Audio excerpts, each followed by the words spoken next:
మా తమ్ముళ్ళు ఉన్నారు ఇక్కడే. తమ్ముళ్ళు జాబులు వచ్చాయా అని అడుగుతున్న తమ్ముళ్ళని ఏం చెప్పాడు? జనవరిలో జాబ్ క్యాలెండర్. 5 ఏళ్ళు అయిపోయిందా? 5 ఏళ్ళు మీకు ఉద్యోగాలు ఇచ్చాడా అని మిమ్మల్ని అడుగుతున్నా. డిఎస్సి పెట్టాడా అని మిమ్మల్ని అడుగుతున్నా. డిఎస్సి పెట్టడు, ఉద్యోగాలు లేవు. కడాన మీరు చూస్తే ఉండే పరిశ్రమలు కూడా పారిపోయినాయి.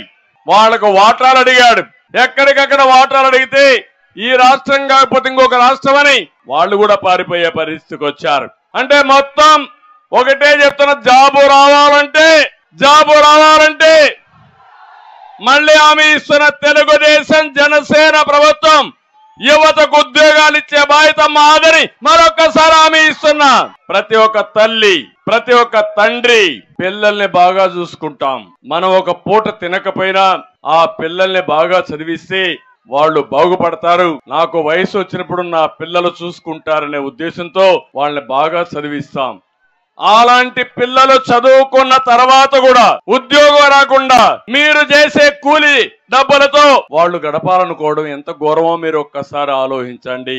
ఇది మన యువత తప్పు కాదు, మన పాలకుల తప్పు. అందుకే నేను ఒక హామీ ఇచ్చాను, యువ గళం కింద ప్రతి ఒక్క నిరుద్యోగిని, చదువుకునే పిల్లల్ని పూర్తిగా ఆదుకునే బాధ్యత తెలుగుదేశం పార్టీ జనసేనది.